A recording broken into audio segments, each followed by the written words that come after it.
Hey everyone, Serien here. Today we're going to be taking a look at Stillwater by Studio Clump. This is a short mystery-themed visual novel where we follow P.I. Hugo Laurent in his investigation. I can't really gather much about the plot from the game's page, but there are probably some supernatural horror elements, maybe a jump scare here and there, so be warned. If you want to check out this game for yourself, or see other games by this developer, check out the itch.io link in the description. Okay, let's begin.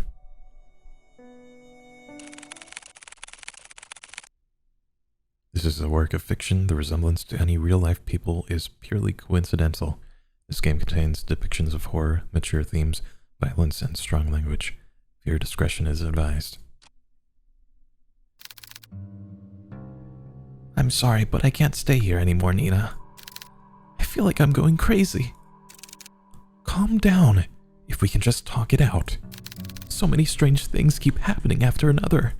Every day this damn dripping sound.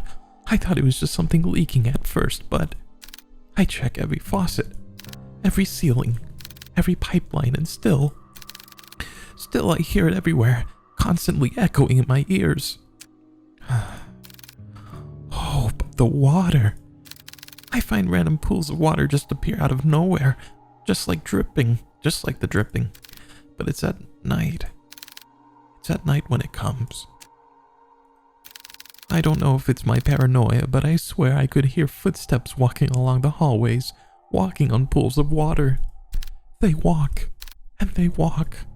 Upstairs, then downstairs, and upstairs and downstairs, and upstairs and downstairs, and upstairs and downstairs. And it goes on and on and on like that. But somehow, it does come to an end. And it ends all in front of your grandfather's room. I know that this is a lot, but you have to believe me. No matter how many times I clean, it just won't end. I can't stay here any longer. I'm sorry, Nina. It's okay. I understand. Thank you for taking care of my grandfather. Nina, please listen to me. I don't know what's happening around here, but... The woman on the phone cautiously looks around before speaking again in a hushed tone. Something terrible is lurking through this house. I don't know what it is, but please, as soon as you get back, take your grandfather and just leave this place. I can't just leave, that's my home. Please, Nina, this place, it's not safe. I don't know what you saw, but I can't just leave things like this. It's my home. It's my home.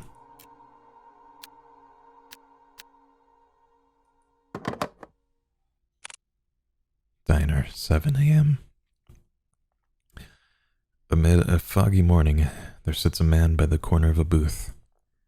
He drinks black coffee and, depending on his mood, occasionally orders a donut. And today it was just black coffee. I swear I've never seen that amount of paperwork in my life. A freaking mountain worth of it. You're a valuable member of our team, Hugo. My foot. I'm starting to believe that I was bamboozled into joining their agency. Hugo Laurent, age 30, takes a good look at his cup of joe and chugs it all in one sitting. He then continues to grumble to himself about last night's grueling work at the office. I really need to find a different job. As he contemplates his poor life choices, he looks out towards the early mist. There was something inherently terrifying about the fog to him, how it engulfs everything and nothing. Even if it disappears, it always leaves behind traces. Proof of it remaining. Even in a quaint little town like this, I can't even run away from fate, I guess. Hugo finally stares at the compiled newspaper clippings he put together. Some of them from recent events, but mainly all were past headlines of missing person cases. No matter how many times I see this, it's still just as hard to look at. Fixating case after case, he can't help but remind himself that there's a reason for all this. An all too personal reason. Seeing strange things comes with a price. In the end, I'm the one doing this to myself. Sounds rough. Mind if I join? An annoyingly familiar voice interrupts his train of thought. He slowly looks up to see the one responsible, although reluctantly. Good morning, Hugo. Hugo scowls and turns away from him. He then gathers the files and shoves it back into the binder. Meanwhile, the tall man takes this as an initiative and sits at the opposite end of the booth. He greets the waitress passing by and orders himself the hefty body breakfast special with an extra plate. As usual, the waitress is happy to oblige and goes back to the counter to relay his order. The man then looks back at Hugo. He sees the empty cup and the now jumbled newspaper clippings, all the while Hugo is trying to ignore him. I love the 90s jean jacket high pants combo. You really should eat something with that black coffee. Not ordering any donuts today? I'm fine, Noah. I'm just not in the mood, okay? Not even a little. There's a momentary silence between them before Noah disturbs it once more. Well, too bad for you. I ordered a big breakfast for the two of us. Two? As if the world could grace Noah with an even more perfect punchline, the food arrives. Why the hell did you order for the two of us? See, what do you want to eat? Don't worry about me. Wow, this looks so delicious, right, Hugo? Are you even listening to me? Come on. We both know that if you don't eat right now, who knows when you will, and I'm not about to let you faint again.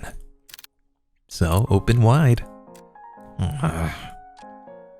Noah de Leon, age 27, a natural-born charmer, is just as equally persuasive as he is threatening.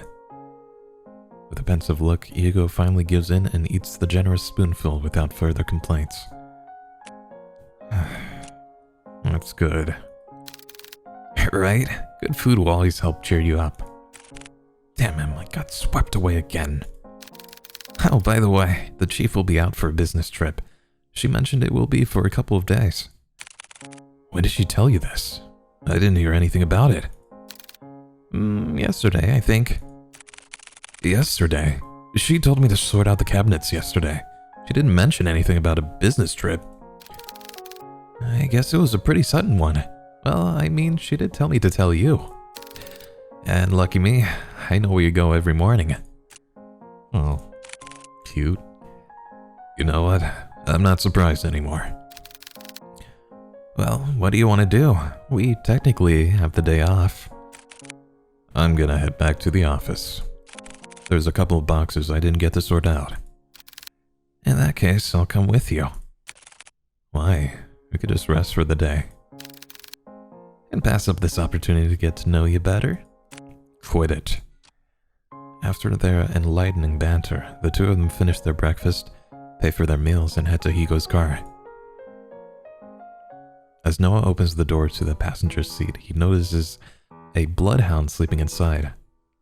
Oh my god, it's Columbo's dog. The big dog stirs at the sound of the car opening and lazily stares at Noah. I hope the air conditioning was on. I'm sorry, big guy. He then closes the door while trying not to make too much noise to disturb its occupant. Colby. At the sound of his name, his heavy-lidded eyes slowly peek to see who calls for him. My god. It is his one and only partner, his human. As if finally realizing who he is or where he is, the old bloodhound stirs up from his sleep, pounces at Hugo, and proceeds to wag his tail uncontrollably. My god, what an old baby. Good morning again, Colby. Had a nice nap? Colby, 8 years old. Hugo's most faithful and loving partner in crime. Has the biggest tendency to just sleep all over the place. Noah, who's witnessing all this from the back seat, chuckles to himself. He's amazed and slightly defeated at Hugo's sudden surge of energy. It doesn't matter how many times I try. When it comes to boosting up his mood, no one can beat Colby. Agency, 7:50 a.m. The three headed back to the office, the space just the same as Hugo left it. A decent, organized mess. To his credit, for the amount of boxes he painstakingly went through, he believes he did a fair job. Albeit could have been better. Wow, you really outdid yourself, Hugo. It looks less crowded. Ah, shut it, will you? I said I was gonna get to it. Thanks, boy. Before Hugo could continue to give deserved head pats, he notices someone. A woman stands timidly, peering outside from the storefront. The woman appears a bit frantic. Disheveled and wearing ill-fitted clothes, she appears to be distressed about something. When she finally makes eye contact with Hugo, she immediately rushes in. I'm so sorry. I know that the closed sign is up, but I saw you come in and I... Are you alright, miss? I need your help. My grandfather, he... Before she can continue, Noah swiftly intervenes. It's okay. We'll hear what you have to say. So please, why don't you take a seat? Noah gestures to one of the empty chairs. The poor woman hesitates for a moment before heavily sighing in relief. She then walks towards the corner of the room and sits on the sofa. Can you start off by telling us your name? I'm sorry for earlier. My name is Nina Mortimer. I need help watching over my grandfather tonight. Watching over your grandfather? Yes. I'm sorry, Miss Mortimer, but I don't quite understand. Is he in danger? I'm afraid he is. Miss Mortimer, if that is the case, wouldn't contacting the police be better? No. I've tried requesting their help, but all they gave me the same answer. They all gave me the same answer. There's nothing they can do about it. If only I knew who Lewis was. Lewis? Nina fidgets at the name. She looks to the side before reaching out from her bag for an antique letter. My grandfather, he received a cryptic message the other day. It didn't come with an address or the name of the sender. However, the only thing I did pick up was the name. As she hands over the letter, Hugo notices her hand slightly shaking. Whatever lies in this note must have shaken her this badly. Delicately, Hugo removes the content of the envelope and unfolds it. At first glance, it seems like any normal written message. A person named Lewis asking the other, Henry, to come meet him by the lake at midnight, needing to share something important with him. However, what's eerily striking about this letter is not the message itself. Rather, at the bottom of the page, a sentence far more disturbing is written. I am coming for you, Henry. Okay. Were there any other letters like this? Yes, a few of them. I thought it was a sick joke at first, but this one was different. Up until now, I've never heard of anyone by that name. Not a relative or family friend. But they clearly know who my grandfather is. If I don't do something about this, I'll lose him too. Just by uttering the words alone, Nina breaks down. Hiding away her tear-streaked face, she begins to quietly sob to herself. As an act of comfort, Colby sits closely to Nina while Noah fetches tissues for her. Hugo, on the other hand, is puzzled. This very well could have been a prank, but she seems certain that whoever or whatever this Lewis person is, they're coming. Do you want more tissues? I'll do it. I'll take on your case. For a moment, silence fills the room. Only stares are directed at Hugo until Nina finally stands up and walks toward him. You'll take it? Hugo simply nods. Thank you. Thank you. You don't know how much this means to me. We're glad to help, Miss, Nina. Nina is fine. Well, Nina, we'll do our best. Nina slightly smiles at Hugo before reaching into her bag once more and taking out a note. This is my address. I'll be sure to greet you once you get there, Detective. 4970 Church Street. She politely bows once more before heading to her car and drives back home. Once out of sight, Hugo turns back to look at his cluttered desk. Still messy, but presentable. I guess I'll have to sort these out later then. Car, 5:30 p.m. From the ongoing downpour to the quiet hums of the car, they sit in silence. Still miles from their destination, Hugo constantly checks the rearview mirror. Noah, who usually chats his ear off by now, sits completely still. He looks out to the passing streetlights, reserved and distant. Hey, you're a lot quieter than usual. What's wrong? This is a surprise. Have you been looking at me, Hugo? No, you idiot.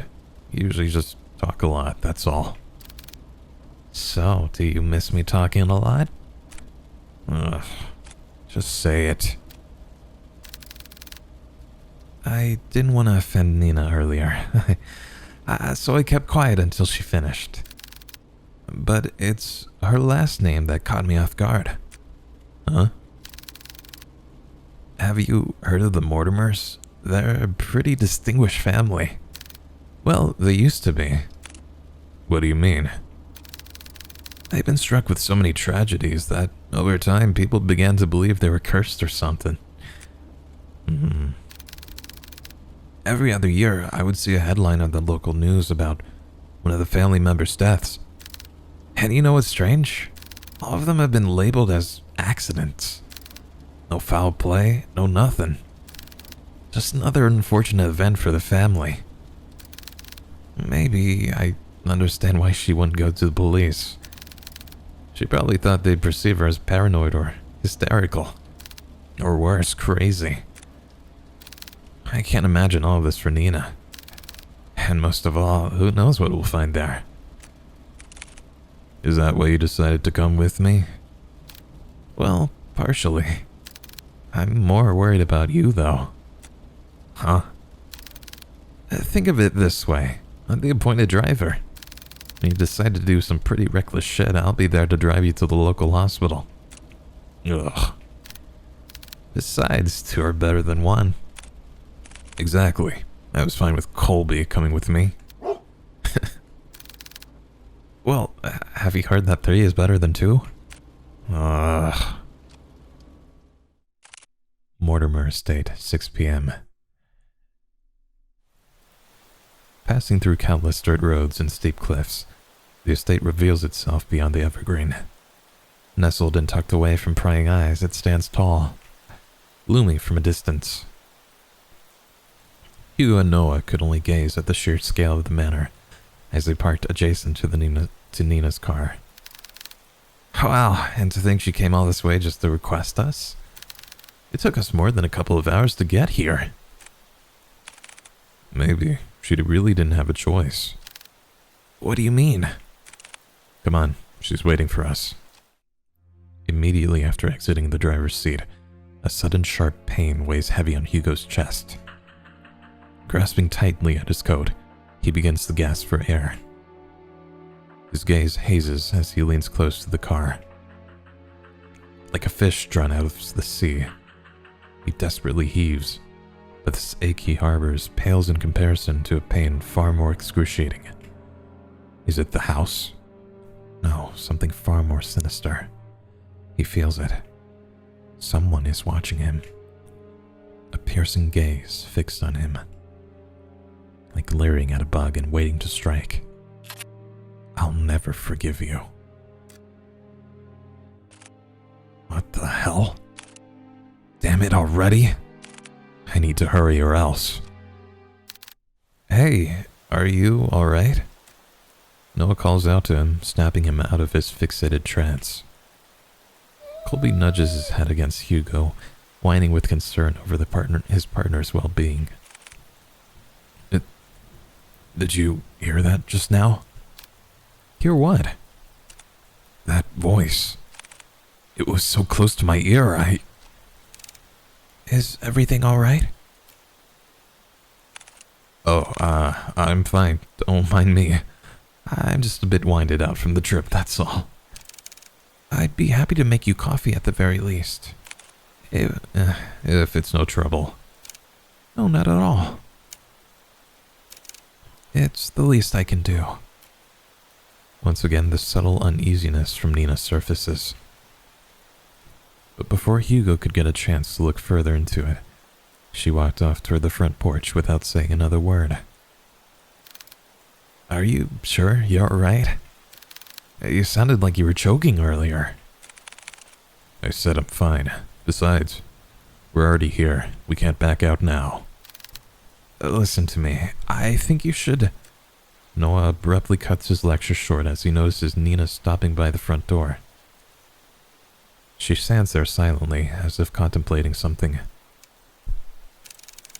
I know this may sound rude, but I didn't get a chance to know your names. Well, you're pretty out of it when you walked in. I'm really sorry about that. No worries. This is Detective Hugo Laurent.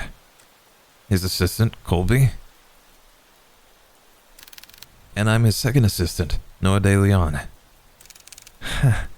It seems so surreal, just like a cartoon. Nina immediately smiles before turning away from them.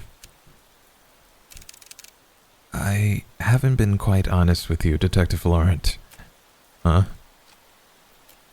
Just like before, as if carefully choosing her next words, she decides that in this situation, words are not enough. You'll see for yourselves what I mean.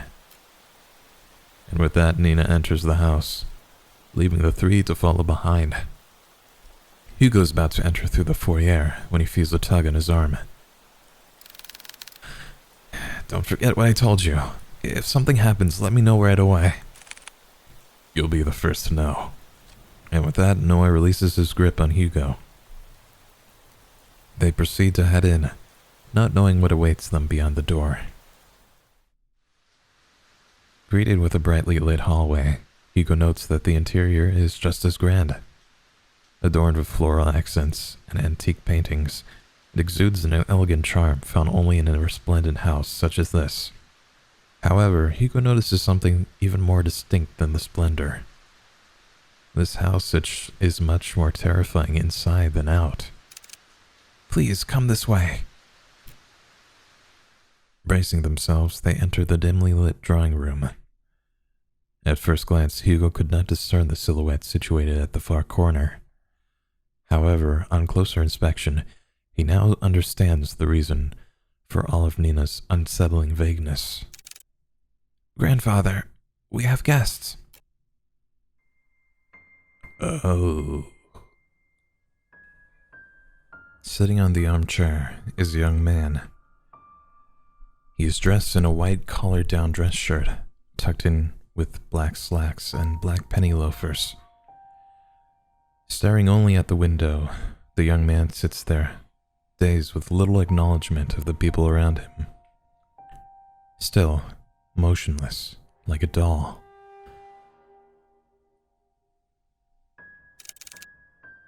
Grandpa, these are the people I spoke of. Is he, possessed by the grandfather?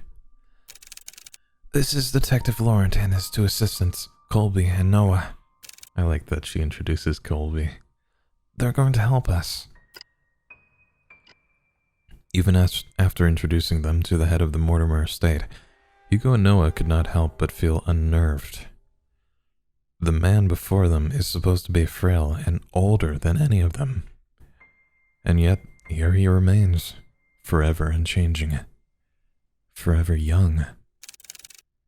They've come a long way, so I'll be making some coffee. Would you also like some, Grandpa?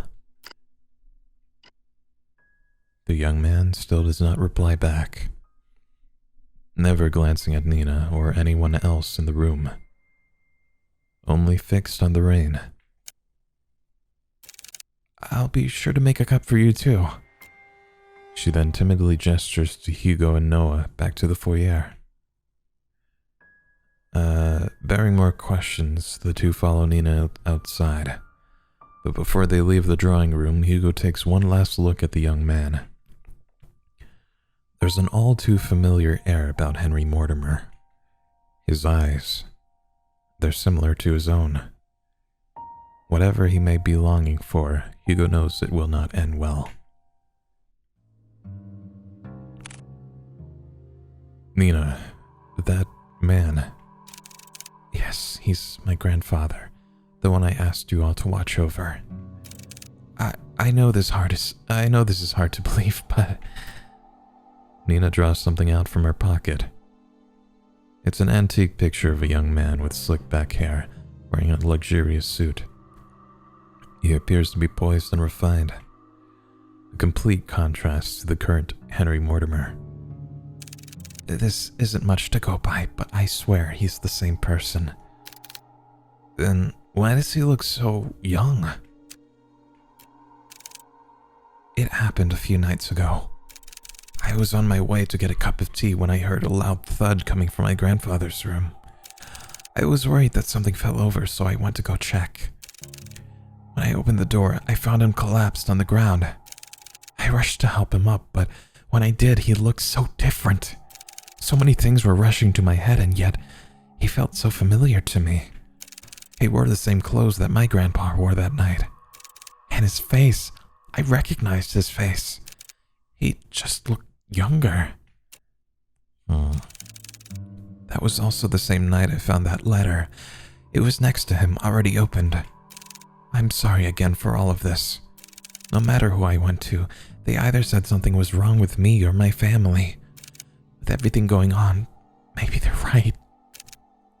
The pools of water, the dripping sounds, the letter, and now this.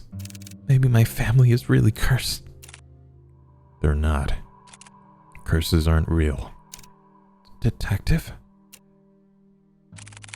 I think we easily get too involved in believing that sort of thing exists.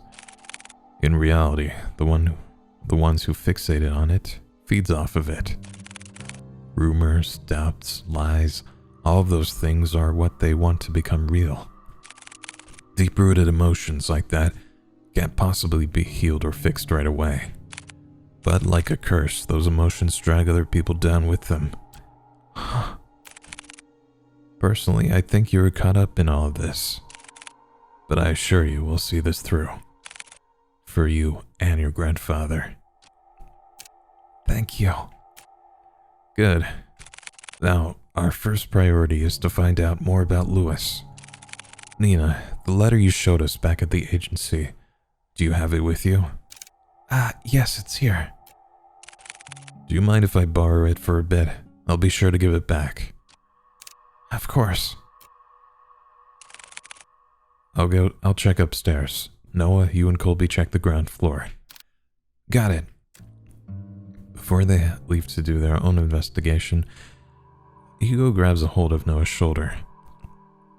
He leans in close enough for Nina to not hear. Keep a close eye on Mr. Mortimer and Nina. Especially Nina. Okay. I'm counting on you. You too, boy. And with that, Hugo heads upstairs, starting his investigation. Mortimer Estate, 11:30 p.m. So the grandpa just mysteriously got younger? Okay. And with a very, threatening note. After searching vigorously through each of the rooms, he knew his findings would eventually lead him here. This is it. Hugo walks towards the nearest lampshade and opens it. Dimly illuminated, he sees the extent of how lavish this part of the house is. From customized drapes to the vintage furniture. Everything here exudes that extravagance.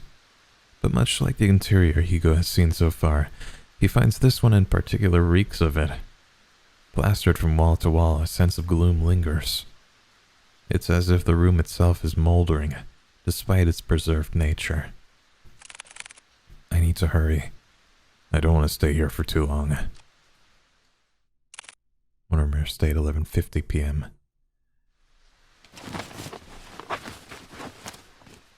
He searches and searches, still with no sign of anything.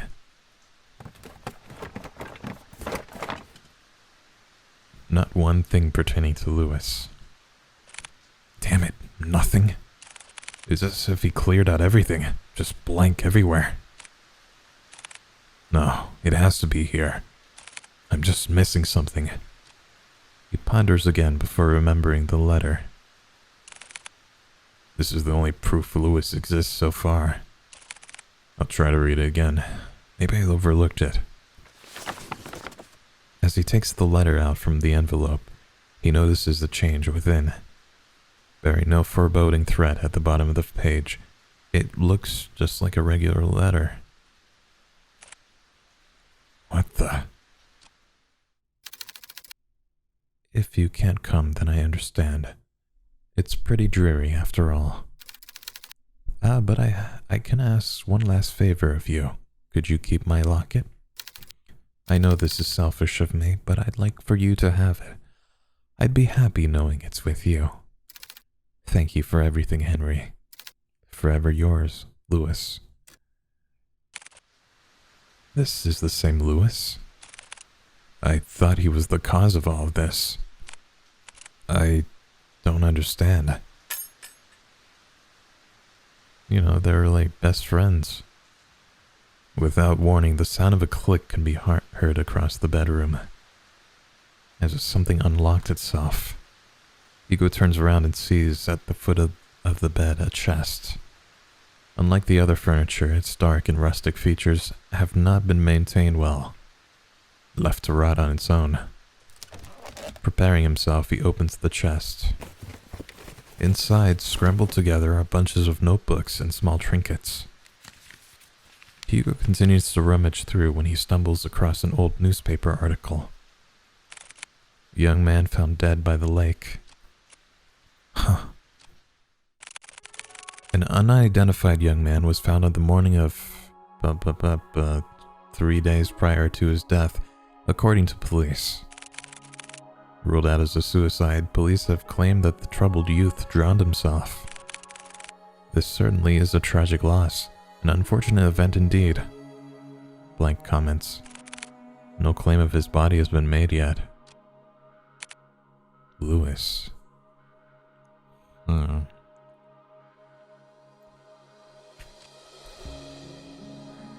By the corner of Hugo's eye, he spots a bright glint buried beneath the clutter. Bleh. He reaches for it. A locket of brilliant gold shines unblemished, retaining a timeless luster. Inside it safeguards a picture of a young man with glasses, smiling brightly. This must be the locket that he was talking about. It's so pretty. I'm surprised it still shines like this. And this picture. Did he put this here? No, it might have been Henry. But why?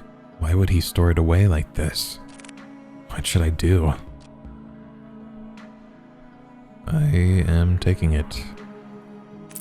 I should probably hold on to this for now. Hugo is about to put everything back into his chest when he feels a wet and cold sensation crawling up his leg. What? Water? A pool of water relentlessly spreads across the floor, already seeping into the chest. Damn it, no! Suddenly, the lights shut off. A scream is heard, followed by a myriad of shouts. Hugo is about to call out to Noah, but stops at the sight of pale feet before him. Looming over him stands a tall and ominous figure. His face is shrouded in complete darkness, devoid of any human motion. It appears as a young man, but Hugo knows that it's far from it. So is Lewis haunting this place? No. This very thing is trying to imitate a human form, trying to be human. Hugo could only stare back. Paralyzed with fear, he's forced to watch the horror as it slowly creeps toward him. It's just like before, the sensation of someone staring at him from within. But this time, it's drawing nearer, inching ever so closely. The words to call out to Colby or Noah fail to reach out. Lodged in his throat, he struggles in pain. With his breathing shallow, he tries to force his body to move. And then it stops. Looking down at Hugo, filled with nothing but malice and contempt, it speaks.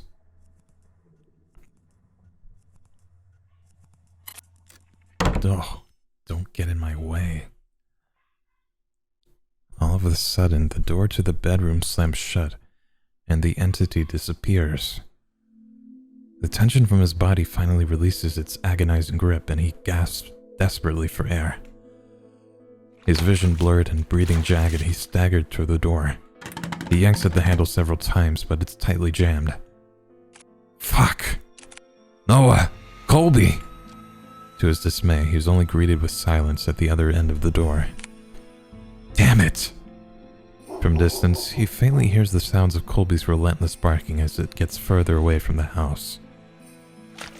Hugo rushes towards the window. He tries to pry it open, but just like the door, a heavy force prevents him from doing so. Fuck this! Frantically looking around the room, he spots a nearby chair. Without a moment sooner, Hugo grabs the chair and starts to strike the window. Bit by bit, the window cracks, gets larger with every blow, splitting off smaller pieces. What the hell is this thing made of? Still trying to catch his breath, he musters all the strength he has left for a final blow. Damn, you just break already! Clearing out the remaining glass shards, Hugo peers his head out to see any railing he can grab hold of. However, he discovers instead that the wall adjacent is covered in ivy. Despite how heavy the rain has drastically become, he reaches out for it, grabbing a handful of the vines. Not a good idea.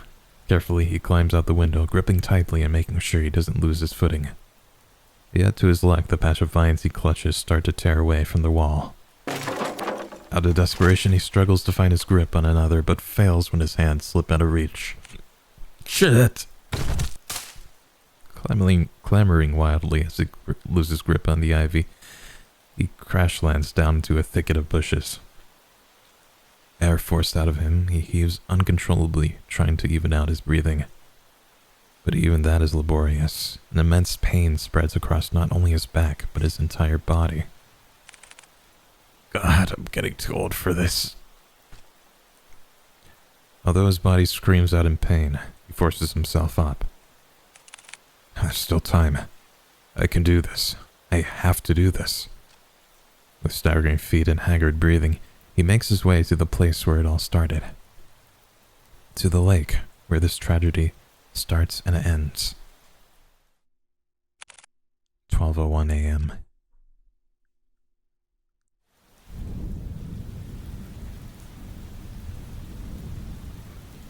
I wonder if the grandfather, drowned Lewis.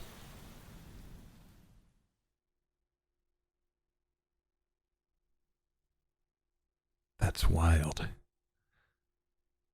Finally entering through the park, Hugo calls out to Colby and Noah. Colby! Noah! Where are you? He hears faintly the sounds of barking and echoes of people yelling in the distance. He rushes towards the echo, guiding him through the downpour. With his heart racing and blood rushing to his head, he finds his way to the lake. Did the grandpa run out there? Drawing closer, he sees Nina giving chase to her grandfather. Unfortunately, she doesn't get too far as Noah stops her. Grandpa! Stop! Grandpa! Let me go! My grandpa's... Nina, please, it's too dangerous. You'll get hurt too. I don't care. I don't want to lose anyone anymore. It's at that instant Hugo trudges against the water, pursuing Nina instead. Hugo? No, don't! Pleas fall deaf to his ears. Not even the whines and worried cries of his partner could make him turn back. Determined, he trudges further in. Nearing the deep end, he sees Henry Mortimer, gazing directly at the abyss. He looks even more frail and disheveled, as if all the life had been drained from him, surrendering it all to the lake. Before Henry could lean in, Hugo reaches out and tugs at his arm. Mr. Mortimer, listen to me. Nothing is waiting for you down there, so please come back to the shore with me. Motionless and unresponsive, he still stares deeply into the water. There are so many things we cannot afford to lose in our lives, and you're one of them. To Nina, you're all she has left. She needs you, Mr. Mortimer. Hugo felt it. A slight jolt from Henry's arm, as if stirred by the mention of Nina. He slowly turns to face Hugo. Nina. However, just as cruel and violent as the storm, Henry jerks back, wrenching his arm away from Hugo's hold on him. All of this is my fault. If only I got to Louis sooner, then none of this would have happened. Henry inches even closer to the edge. Louis, I'm sorry. I should have. Should have what? Gone in his stead? Gone with him? You know that wouldn't resolve anything. Not for you or Louis. I read what he wrote to you those years ago. He understood if you didn't want to come see him. But the thing is, Mr. Mortimer, Louis never thought anything less of you. The locket is proof of that. Louis's locket. Yes, it's the symbol of his love for you. That's why you don't have to shoulder all of that pain by yourself anymore. We can talk about it. About you and Louis. All of it together. Hugo extends not only his hand to him, but a promise. A promise that Henry had yearned for so long. A way to forgive himself. He hesitates at first. What fool believes in a deserved forgiveness? Such a thing doesn't exist. And yet, despite everything, Hugo still reaches out to him. To a stranger. Maybe he can be forgiven. Just as he was about to reach for Hugo, a hand slithers around Henry's instead. Its arms unnaturally contort around him, while its head perches on its shoulder. This thing. This Louis is no longer pretending to be human. With piercing, cold green eyes, it glares directly at Hugo, mocking him, cursing him, wishing nothing but despair. We can be saved. We can be forgiven. There's only one true way out of this. I will share with you the most happiest of endings.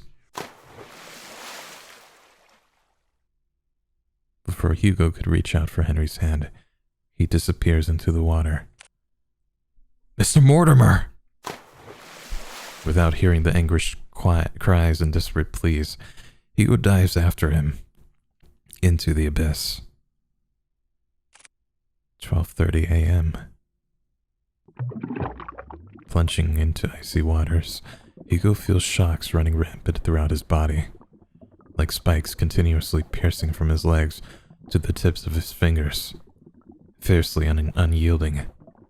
His chest tightens and his heart races as he begins to kick his legs, hoping whichever way he goes, he'll find his way to Henry. Swimming deeper and deeper in, he sees faintly a figure slowly descending into the darkness. As he finally gets closer to Henry, long snake-like arms stretch across the void and grab Hugo's neck, violently squeezing all the air out from him. He tries desperately to wrench his hands away, but with each struggle, Hugo's movements begin to weigh heavier and heavier. Louis, where are you, Louis? It's looking for Louis? Digging deep into his coat's pocket, he grasps tightly in his hand the locket that Henry kept and had long forgotten, holding it out as it shines ever so brightly in the dark. Ah, there you are. He releases its grip on Hugo and instead reaches out for the locket. Taking this as a chance, he drops the chain and kicks with all his might to grab Henry's arm. With his heart burning and his body screaming, he swims desperately to the surface. Almost there. I just have to. As the lights from the surface begin to blur, Hugo makes one last attempt to reach for it. With his limbs worn out and his energy spent, this is all he can do. Before he loses his consciousness, he notices a figure swimming towards them, getting closer and closer. And then everything fades to black. Drifting along with what he feels like an endless sea, Hugo courses through wave after wave, not knowing where he's going or caring for that matter. All he knows is that he's very, very tired. How long has it been since he's had a good night rest? It's been too long. Maybe I should take that rest now. I'd like that so much. I agree that you deserve it, but not here. I'm sorry for startling you. I just wanted to see you before I go. Louis, you've done so much for me and Henry. Thank you. No worries. From a far-off distance, a voice cries out to him, beckoning for him to come back. Well, I guess this is it. Take care, Hugo.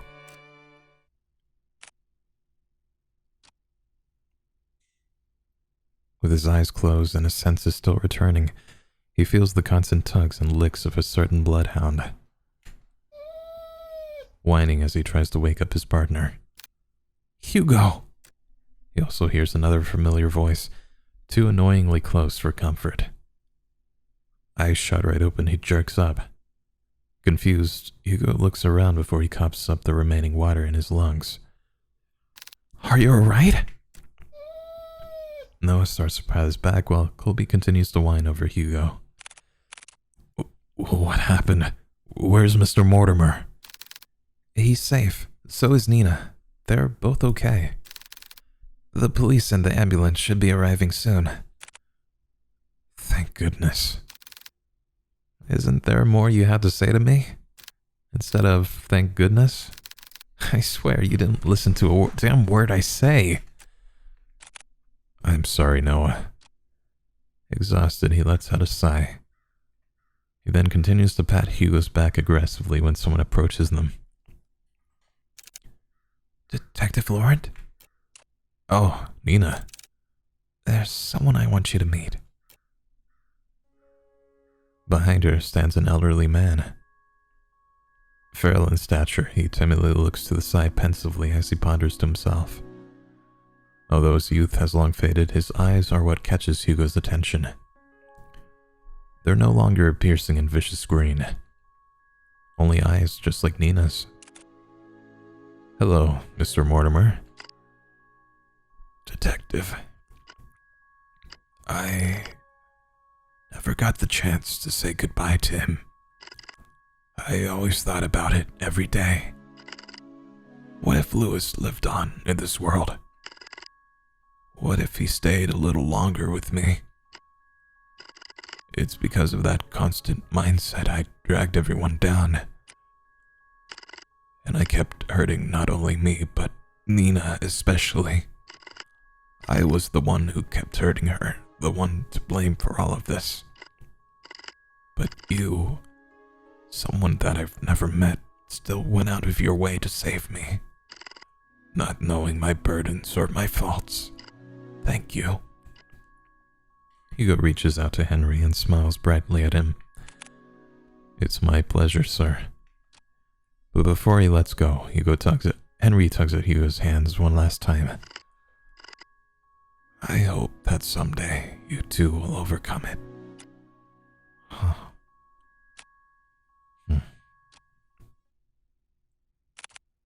8 a.m. the next day.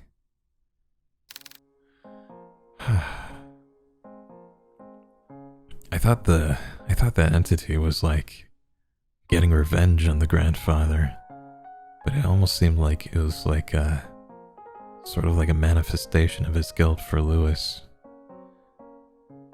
Like he felt like he abandoned Lewis. Well, good morning, Hugo. You're bright and early. Morning. With much fervor and haste, Hugo resumes writing on his notepad. Although by closer inspection, he looks like he's going to combust any minute. Are you writing up the report? Without looking up, Hugo responds back. Yeah, for the most part. You still need to write yours too. I will. But since I haven't had breakfast yet, and I don't like eating by myself. Oh. Let me guess. 2 is better than 1. Bingo. Wow, Hugo. You're really catching on. I'm so proud of you. Shut it, will you? I swear, if only I hadn't fallen off from the goddamn window, maybe my report would have been shorter. Before Noah could begin to cut the bacon, he pauses at the mention of Hugo's report. Oh yeah, by the way, mind telling me what happened to the Mortimer's window? I broke it. Well, that's obvious to me. What I don't understand is, why is it broken? Do you know how much it costs to repair a window like that? I know. It was really dumb of me. I'm sorry. Just trying to save our own life. Besides, I told Mr. Mortimer about it before we left. Honestly, I was expecting an earful from him. And also the bill. And? Surprisingly enough, he said it was okay. So what? You just called it a day after all that?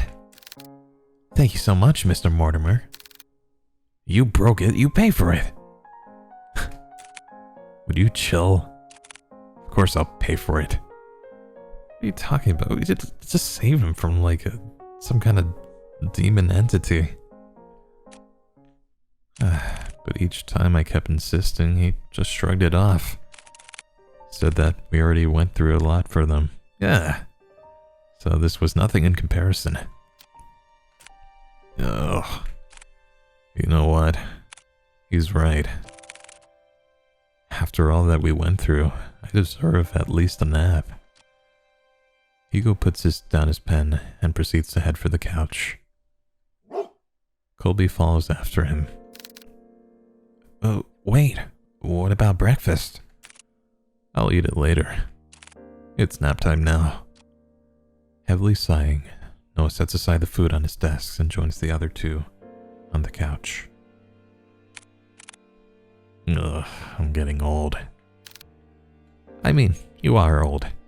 Shut it. Colby whines, asking for head scratches. Sorry, boy. Silently, Hugo scratches the back of Colby's ears as he leans closer to Noah. So sensual.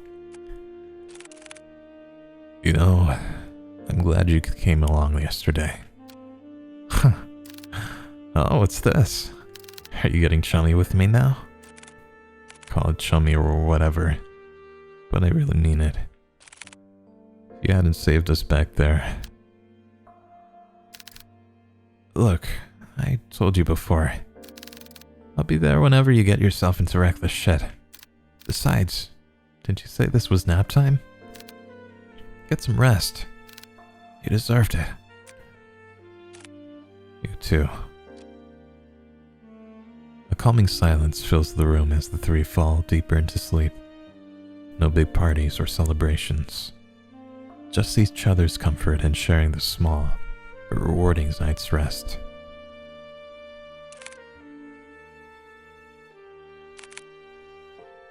Got the good end. I didn't make any choices. That was really nice. I really enjoyed that. The only thing I wish is that I wish this was longer. It was so well made. I think this art style is like perfect for a visual novel. I definitely can't wait to see more games like this. This would be nice as like a whole series or an anthology even. But yeah, thanks for joining me. That was Stillwater by Studio Clump. Again, if you want to check out the game or any other games by the developer yourself, I'll leave the link in the description. Thanks for watching. I hope you enjoyed. Please remember to take care of yourself today, and I'll see you next time. Take care. Bye.